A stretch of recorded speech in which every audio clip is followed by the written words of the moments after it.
दोस्तों नमस्कार।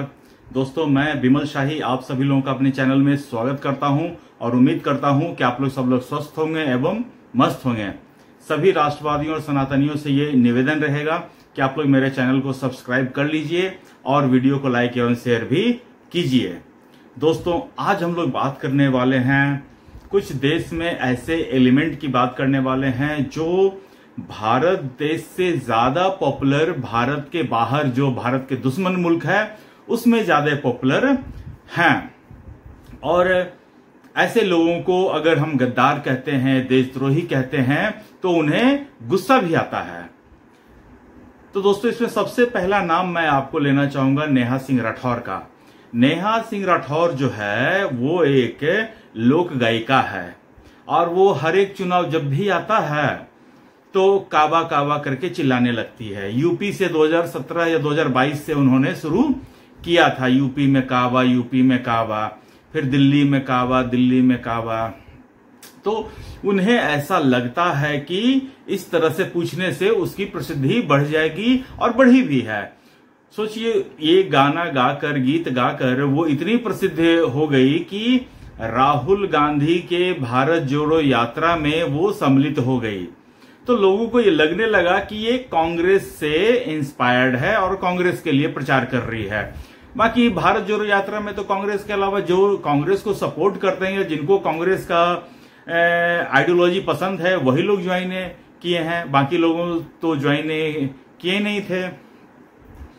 तो नेहा सिंह राठौर अभी क्या हुआ है दोस्तों, भारत और पाकिस्तान में जो टेंशन चल रहा है, युद्ध की स्थिति बनी हुई है, इस बीच हमें हमारे देश का मनोबल ऊंचा करना है, सैनिकों का मनोबल ऊंचा करना है और हमें एकजुट इस देश के साथ खड़ा रहना है। वहां पर ये जो नेहा सिंह राठौर है उन्होंने एक वीडियो बनाया और वीडियो बनाकर उन्होंने कहा कि प्रधानमंत्री मोदी ये जो पहलगाम का जो इंसिडेंट हुआ है इसके ऊपर जो भी कार्रवाई करेंगे इसका वो बिहार के चुनाव में यूज करेंगे, इसे ऐसे विक्ट्री इसको बिहार के चुनाव में यूज करेंगे।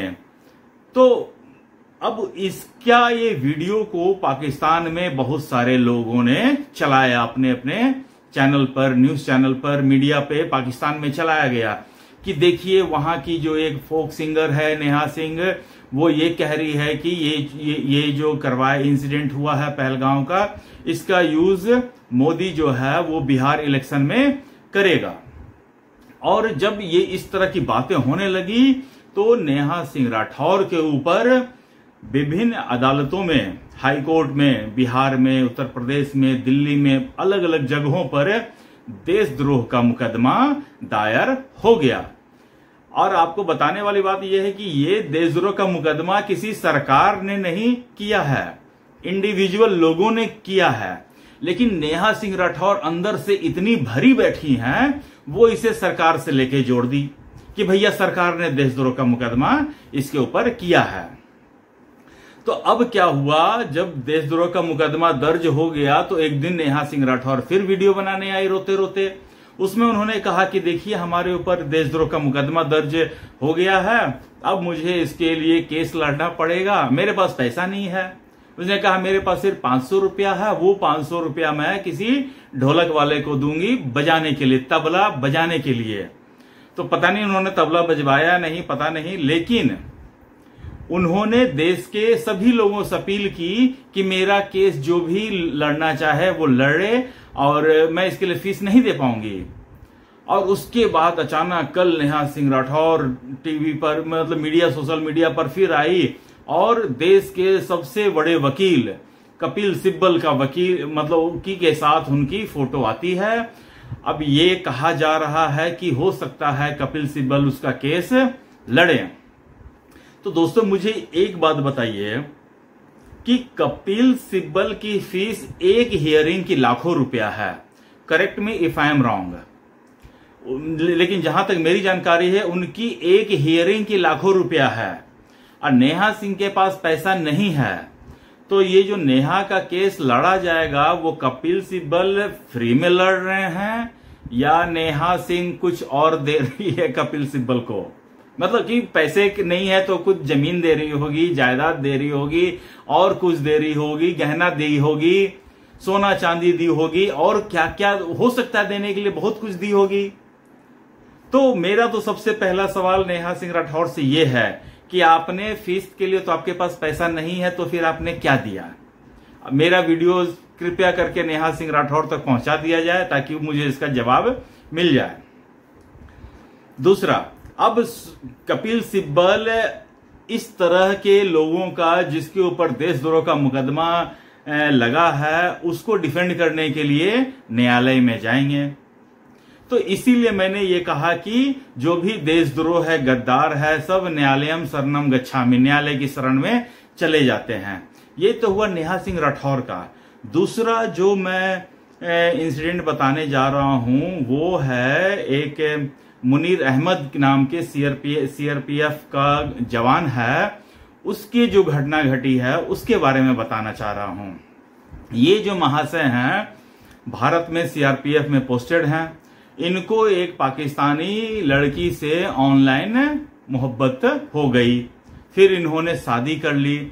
मुझे ये नहीं मालूम है कि सीआरपीएफ में क्या रूल है, लेकिन अभी जो मैं जान रहा हूं, देख रहा हूं, सुन रहा हूं, उसके मुताबिक अगर कोई आदमी पाकिस्तान की लड़की से शादी करता है तो उसे सीआरपीएफ के हेडक्वार्टर से परमिशन लेना होता है।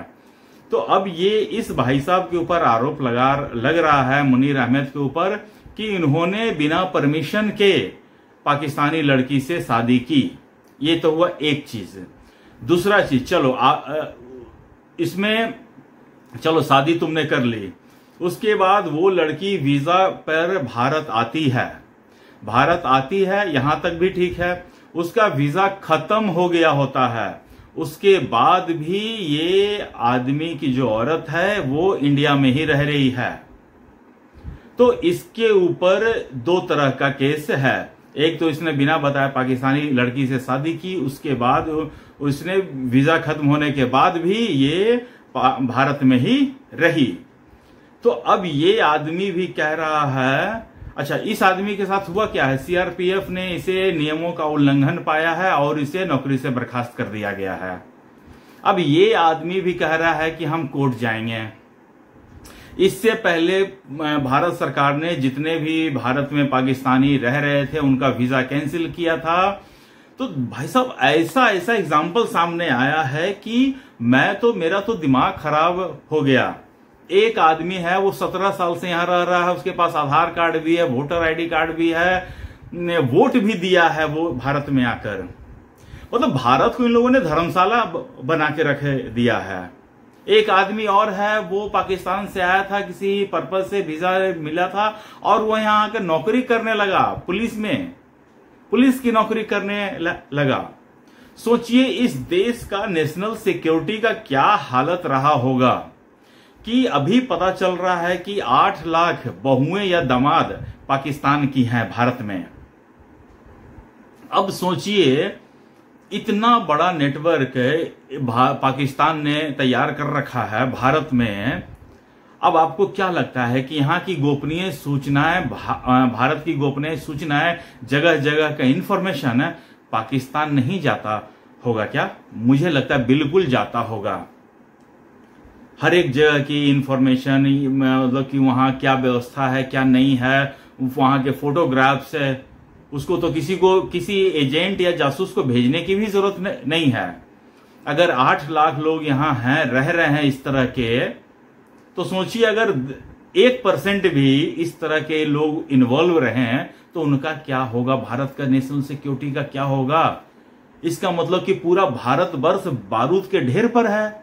उधर बांग्लादेशी अलग से आक्रमण करके बैठे हुए हैं, अतिक्रमण करके बैठे हुए हैं, इधर पाकिस्तान अलग से बैठे हुए हैं। चल क्या रहा है देश में, एनआरसी ये लोग होने नहीं दे रहे हैं। तो इस देश में एक तरह से लग रहा है कि बिल्कुल बारूद के ढेर पर यह देश बैठा हुआ है। तो अब जो मुनीर अहमद है, जो सीआरपीएफ का जवान है, वो ये भी बोला है कि हम अपनी बर्खास्तगी के खिलाफ सुप्रीम कोर्ट जाएंगे, सुप्रीम कोर्ट जाए, हाई कोर्ट जाए। कोर्ट जाना बिल्कुल इनका अधिकार है। जब जिन लोगों को यहां से निकाला जा रहा है उनका एक रिप्रेजेंटेटिव सुप्रीम कोर्ट पहुंच गया कि मानवीय आधार पर हम लोग को न निकाला जाए, हम लोग यहाँ पर रह रहे हैं, हमारे बच्चे हैं, पढ़ रहे हैं, लिख रहे हैं, हम लोग अब कहाँ जाएंगे, ये कह के कोर्ट सुप्रीम कोर्ट पहुंच गया। सुप्रीम कोर्ट ने भी, देखिए कितना दरिया दिल है सुप्रीम कोर्ट। सुप्रीम कोर्ट ने भी कह दिया ठीक है आप मेरे पास मत आइए, आप हाई कोर्ट जाइए। सुनिए सुप्रीम कोर्ट की महानता सुनिए। देशवासियों के लिए समय नहीं है और जो पाकिस्तानी लोग हैं उनका केस सुन रहे हैं। इसी तरह सुप्रीम कोर्ट का रवैया बहुत ही मतलब कि चिंताजनक है, अफसोसजनक है और मतलब कि बिल्कुल समझ से परे होता है। रोहिंग्या मुसलमानों ने बिल्कुल उत्तराखंड में सरकारी जमीन पर कब्जा करके बैठ गया। अब जब वहां की सरकार उन लोगों को हटाने लगी तो उनका कोई रिप्रेजेंटेटिव पहुंच गया कोर्ट, तो कोर्ट ने आदेश दिया कि मानवीय आधार पर इन लोगों को घर दिया जाए। तो सुप्रीम कोर्ट भैया, महोदय भैया, अब मतलब कि जज भैया, आप अपने सुप्रीम कोर्ट में जगह दे दो, उन लोगों को लाके बसा दो, अपने घर में बसा दो उनको। सरकारी जमीन पर किस हैसियत से बसाया जाएगा रोहिंग्या को या बांग्लादेशियों को, क्यों बसाया जाएगा? लेकिन सुप्रीम कोर्ट का ये अटपटा जजमेंट होता है, इसलिए सुप्रीम कोर्ट के कभी कभी निर्णयों से मैं सहमत नहीं होता हूं, लेकिन फिर भी चल रहा है। अब देखिए इन लोगों का केस जब कोर्ट में जाएगा तो कोर्ट क्या मतलब कि फैसला लेता है, ये देखने वाली बात है रहेगी दोस्तों। तब तक आप लोग अपना ख्याल रखिए, सेना को बूस्ट अप करते रहिए, सेना के हमेशा हौसला अफजाई होते रहनी चाहिए दोस्तों, और अपना भी ख्याल रखिए। नमस्ते, बाय।